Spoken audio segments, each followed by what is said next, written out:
I was that kid that from the age of 7 had a pretty busy schedule.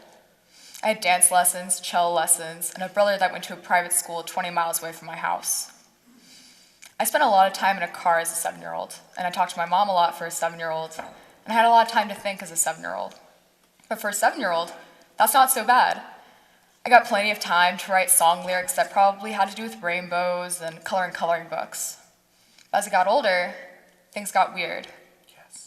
Anytime I went to a friend's house on a Friday night during the school year to go to a sleepover, I'd have to wake up early the next morning to go to cello lessons. Any night that I had swim practice or a basketball game, I'd have to stay up late working on homework.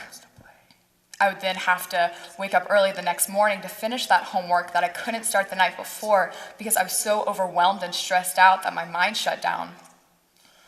I believe that if we connect students with less stressful environments, that'll create an overall more positive school experience for them. As a high schooler, I'm told frequently by teachers and adults that I need to get good grades, to get a high GPA, to go to a good college, to go to a good grad school, to get a good job, and overall have a successful life. And that sounds like a lot because it is a lot, especially for a 15-year-old who isn't sure what they want to do with their life. And the more I think about it, the more I realize that I don't really want to know what I'm supposed to do with my life yet. I feel like kids nowadays are placed under this tremendous amount of pressure to build a house for themselves. They're told to build 4 walls, but the right wall needs to be lilac and have a painting of a cat on it. Otherwise, the whole house is going to collapse. So they build this house and spend the majority of the time working on this one lilac wall.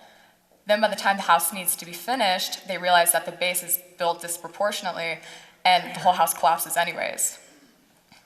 But what if you told students to just build a house, and that's it? They're allowed to use creative expression to paint this blank canvas that they're given. I believe in this scenario, kids would create a strong structure and a house that they're proud of. So why do we teach kids by giving them hours of homework each night? Eugene Johnsmith states in his journal, The Reading Teacher, that there is no good evidence that homework produces a better academic achievement. He then later states that the homework achievement relationship is influenced by a variety of factors, such as the ability level of the student, the nature of the homework assignment, and the follow-up by the teacher.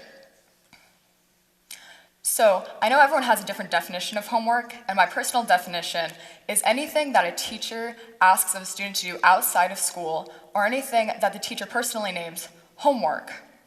With this being said, I return to the question of why do we teach kids by giving them hours of homework each night?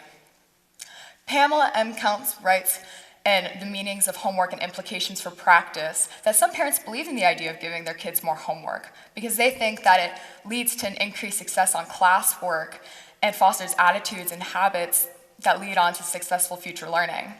Well, other parents don't understand the benefit of it. But how many kids actually do their homework? Diane Ravitch and Chester Effen Jr. did a study on 8,000 juniors. They found out that 33% have 2 hours or more a night on homework. 33% spend about an hour a night on homework. 18% spend about half an hour a night on homework. And 16% have no homework or were never assigned homework, or they choose not to do their homework. So why are there still 16% of these juniors not doing their homework? I believe it refers back to what I stated earlier, that they were so stressed out that their minds shut down. I know from personal experience as well as experience of other students that the idea of failing an assignment because only 30% of our attention is directed towards it is far greater than the fear of having to wake up an hour early to finish this assignment. So we wake up early and force our half-asleep brain to complete this assignment, which then we end up failing, even though we knew all the information, all because we were so overwhelmed and stressed out the night before that our minds shut down. So how do we help the future generations of students with this issue?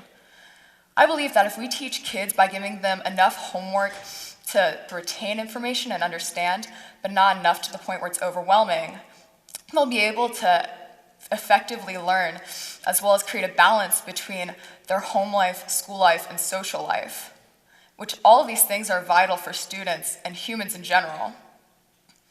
I believe that with all of these things, and all the things that I've stated in this talk, kids will be able to have a better and less stressful environment and overall have a happier childhood. Thank you.